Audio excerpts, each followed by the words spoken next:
अभी मैं कुछ दिन पहले ऑपोजिशन पार्टीज़ के लीडर्स के साथ गया और अब हम कांग्रेस पार्टी के जो सीनियर लीडर्स हैं उनके साथ गए। राष्ट्रपति से हमने कहा कि ये जो कानून बनाए गए हैं ये किसान विरोधी कानून है और इससे किसानों का ज़बरदस्त नुकसान होने वाला है, मजदूरों का, किसानों का। सरकार ने कहा था कि ये कानून किसान के फायदे के हैं और देश को दिख रहा है कि किसान कानून के खिलाफ खड़ा हुआ है। और मैं प्रधानमंत्री जी से कहना चाहता हूं कि ये किसान हटेगा नहीं। प्रधानमंत्री को ये नहीं सोचना चाहिए कि किसान और मजदूर घर चले जाएंगे, नहीं जाएंगे। जब तक ये कानून वापस नहीं लिया जाएगा, जॉइंट सेशन कीजिए और कानून को एकदम वापस लीजिए, क्योंकि किसान वापस नहीं जाने वाला है। और हम सब, विपक्ष की सब पार्टियां किसानों के साथ, मजदूरों के साथ खड़े हैं और खड़े रहेंगे। जिस प्रकार से ये कानून पास किया गया वो भी बिल्कुल गलत था। बिना डिबेट किए, बिना किसानों से चर्चा किए, बिना मजदूरों से पूछे ये कानून ऊपर से थोप दिए गए और इन कानूनों को हटाना ही पड़ेगा, विद्रोह करना ही पड़ेगा। सर, कुछ किसानों की मृत्यु हुई है, 30 से ज़्यादा किसानों की सुप्रीम कोर्ट में शिकायत करके मृत्यु हुई है। हम 3 लोग राष्ट्रपति के पास गए हैं, बट हम करोड़ों सिग्नेचर्स लेके गए। हम किसान की आवाज राष्ट्रपति जी को तक ले गए। सर्दी का मौसम है और पूरा देश देख रहा है कि किसान दुख में है, दर्द में है और मर भी रहे हैं। प्रधानमंत्री को सुनना ही पड़ेगा। और मैं एडवांस में चीज बोल देता हूं। मैंने कोरोना के बारे में बोला था कि नुकसान होने जा रहा है। उस समय किसी ने नहीं बात सुनी और आज मैं फिर से बोल रहा हूं, किसान के सामने, मजदूर के सामने कोई भी शक्ति नहीं खड़ी हो सकती है। अगर प्रधानमंत्री जी ने कानून वापस नहीं लिए, सिर्फ बीजेपी को नहीं, सिर्फ आरएसएस को नहीं, देश को नुकसान होने जा रहा है। राहुल जी, बार बार बीजेपी की तरफ से कहा जा रहा है कि जो किसान बैठे हैं ये नक्सल हैं, खालिस्तानी हैं, विपक्ष इन्हें बरगला रहा है। इस तरह के आरोप लग रहे हैं। देखिए, बीजेपी नरेंद्र मोदी जी का एक ही लक्ष्य है और वो किसान समझ गया है, मजदूर समझ गया है। लक्ष्य है कि उनके आसपास जो 2, 3, 4 बड़े क्रोनी कैपिटल्स हैं, उनके लिए पैसे बनाने का काम नरेंद्र मोदी जी करते हैं। जो भी नरेंद्र मोदी जी के खिलाफ खड़े होते हैं वो उनके बारे में कुछ ना कुछ गलत बोलते रहते हैं। किसान खड़े हो जाएंगे तो किसान को आतंकवादी बोलेंगे, मजदूर खड़े हो जाएंगे तो मजदूर को आतंकवादी बोलेंगे। एक दिन अगर मोहन भागवत खड़े हो गए तो कहेंगे ये भी आतंकवादी है। मतलब जो भी नरेंद्र मोदी जी से सत्ता लेने की कोशिश करेगा वो आतंकवादी है। और नरेंद्र मोदी किसके लिए काम कर रहे हैं वो मैंने आपको बता दिया। उनके 2-3 आसपास के क्रोनी कैपिटलिस्ट हैं जिनको वो पूरा का पूरा हिंदुस्तान पकड़ा रहे हैं। ये रियलिटी है। आपने अभी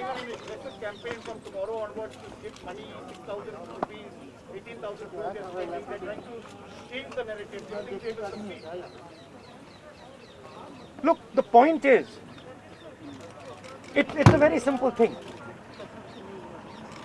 There are millions of people who live off our agricultural system.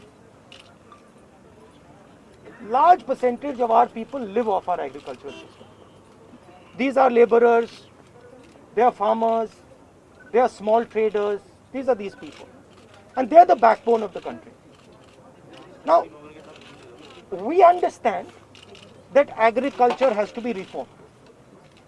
What we are saying is that if you destroy this system, these millions of people will have nothing to do. They will not be able to feed themselves. And you will create massive destruction, massive pain in the country. Why is the Prime Minister doing this? It is a very simple calculation.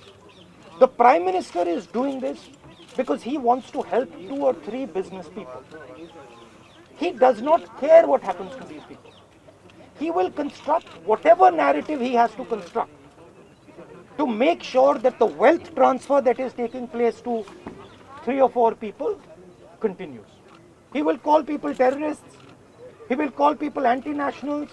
He will call people criminals. He will do whatever he has to do to transfer the wealth from these people, the backbone of this country, to those people, 3 or 4 of them, 5 of them.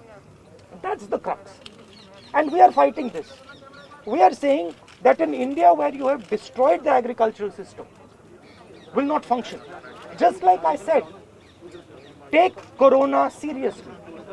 Corona is going to kill people in massive numbers if you do not act.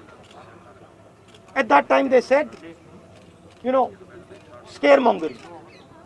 Now they're not saying scaremongering. When I suggested to the Prime Minister that do not do this in a centralized way, give power to the chief ministers, he didn't do it. He caused thousands and thousands of people to die because he didn't do it. And then afterwards, after I said it in the press conference, he did it. So the point is, you have an incompetent man who is controlled by certain other people. This is what India has to understand. This is what all youngsters have to understand.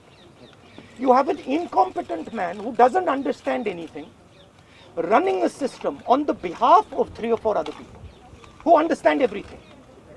And their aim is to take huge amounts of money from the poor people of India and put it in their pockets. And that is what we are fighting. And frankly, it doesn't matter what you think right now, because all of you will face this. There's not going to be a single person in this country who's not going to face this. If you're a farmer, you will face it. You're a small businessman, you will face it. You're a journalist, you will face it. This is an assault on the idea of India. That is why we're standing here. That is why I've gone to the president. That is why we've signed these forms. So you posted a tweet about Wydad yesterday about a family which was struggling while doing their farming. But there are several more instances like this. But the BJP is saying that this is just Punjab and farmers who are protesting here at the gate delegates. No other farmer in the country has a problem with the reform. That's just not true. That is just not true. We are not allowed to go out. We are not allowed to go out of the ICC office. The police stops us from going out. Why don't you let us go out? Why don't you let me go and tour in the states? See what happens. Every single farmer of this country, every single labor of this country stand up. But आप police लगवाते हो, हाथरस जाते हो, arrest करते हो, तो AIC से हमारे MPs को बाहर नहीं निकलने देते हो, और फिर कहते हो कि भैया मतलब सब कुछ ठीक है. और Prime Minister needs to realize that there is a limit to this.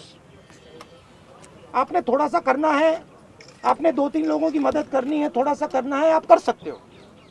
But जिस प्रकार से नरेंद्र मोदी कर रहे हैं, मैं फिर से दोहरा रहा हूं, हिंदुस्तान के किसी भी युवा को रोजगार नहीं मिलेगा. सारे छोटे बिजनेस, सारे मिडिल साइज बिजनेस खत्म हो जाएंगे. और दूसरी बात याद रखिए, जिस चीज को आप सब भूल गए हैं, चाइना बॉर्डर पे बैठा है. चाइना ने हिंदुस्तान की हजारों किलोमीटर जमीन छीन ली है. प्रधानमंत्री उनके बारे में क्यों नहीं कहते? उसके बारे में चुप क्यों है? तो मेरा कहना है कि पूरा का पूरा कॉम्बिनेशन बन रहा है. एक तरफ आप अपने सिस्टम को तोड़ रहे हो, आप अपने लोगों को लड़ा रहे हो, आप अपने किसान को मार रहे हो, मजदूर को मार रहे हो, और दूसरी तरफ बाहर से फोर्सेस देख रही हैं, कह रहे हैं कि बहुत अच्छा है, नरेंद्र मोदी हिंदुस्तान को कमजोर कर रहा है और हमारे लिए अच्छी अपॉर्चुनिटी बनने जा रही है. मैं देश को बता रहा हूं, मैं वार्निंग दे रहा हूं कि आप देखिए क्या हो रहा है. और मैं आपको भी कह रहा हूं, प्रेस वालों को भी कह रहा हूं, मैं समझता हूं कि आपको सैलरी मिलती है और आपके लिए बहुत मुश्किल है, मैं समझता हूँ बात, इसलिए आप नहीं कह पाते हो जो आपको कहना है, मगर आपके देश को, हमारे देश को बहुत जबरदस्त नुकसान होने वाला है। बहुत डेंजरस रास्ते पर ये देश चल रहा है, ये मैंने कहना है। कांग्रेस के नेताओं को डिटेन कर लिया गया है। आप लोग मार्च लेके यहाँ पर आ रहे थे, अभी जो है कांग्रेस के तमाम एमपीज को इंक्लूडिंग प्रियंका जी को भी जो है डिटेन कर लिया, उसका आपको क्या? वो तो तरीका है इनका, तरीका है डिटेन करना, मारना पीटना, ये इनका तरीका है। बट हम नहीं डेमोक्रेसी में डिटेन करना आपको लगता है सही है? ये आप किस देश की बात कर रहे हो? ये कौन सी देश की बात कर रहे हो? डेमोक्रेसी या मतलब कौन से देश की बात कर रहे हो? इंडिया की बात कर रहे हो? इंडिया में कोई डेमोक्रेसी नहीं है। डेमोक्रेसी इंडिया में ये मतलब आपके इमेजिनेशन में हो सकती है, मगर रियलिटी में है नहीं। Thank you. गुलाम नबी कुछ कहें? नहीं, आपको नहीं, चलिए। हमारा लीडर बोल दो। बार-बार इस बात को रख रही है कि जो कृषि कानून है, जो कृषि कानून है, वो निजी क्षेत्र में, कृषि क्षेत्र में निजी इन्वेस्टमेंट को बढ़ावा देते हैं, जो बहुत जरूरी है। आप इसको किस तरीके से देखते हैं, क्योंकि पूरा कैंपेन सरकार का इसी बेस पे और वो हर घर तक, हर गाँव तक जाना चाह रहे हैं इस कैंपेन। सवाल ये है इन्वेस्टमेंट कौन करेगा और इन्वेस्टमेंट का फायदा किसको मिलेगा? सवाल ये है। आपकी सर रणनीति नहीं, सुनिए, सवाल ये है कि हिंदुस्तान के एग्रीकल्चरल सिस्टम में कौन इन्वेस्ट करेगा और कौन पैसा बनाएगा? हिंदुस्तान के एग्रीकल्चरल सिस्टम में आज तक किसान ने इन्वेस्टमेंट किया है, मजदूर ने इन्वेस्टमेंट किया है। ये जो जवान हमारी सेना बॉर्डर पे खड़े हैं, इनके माता पिताओं ने किया है। इन्वेस्टमेंट ये करते हैं और रिटर्न किसको मिलता है? रिटर्न 2-3 उनके उद्योगपति मित्रों को मिलता है। ये पूरा देश जानता है, पूरा देश इस बात को समझता है कि इन्वेस्टमेंट हम करते हैं। आपके माता पिता क्या करते हैं? हाँ, आप एग्रीकल्चर फार्मर थी, अब आप जर्नलिस्ट हैं, है ना? तो आप जानते हो कि आपके फादर ने इन्वेस्टमेंट किया या नहीं? नहीं, मैं तो जानती हूँ, लेकिन अरे मैं आपसे पूछ रहा हूँ, आप देश की महिला हैं, आपके पिता ने इन्वेस्टमेंट किया ना? मेरी मदर फार्मर है, उन्होंने इन्वेस्टमेंट किया ना? किसके लिए इन्वेस्टमेंट किया? क्या इन 2-3 लोगों के लिए इन्वेस्टमेंट किया, या आपके परिवार के लिए किया, आपके एजुकेशन के लिए किया, आपके स्वास्थ्य के लिए किया, आपके स्वास्थ्य के लिए किया, आपके एजुकेशन के लिए किया? मगर ये जो 2-3 बिजनेसमैन उनके लिए तो नहीं किया ना।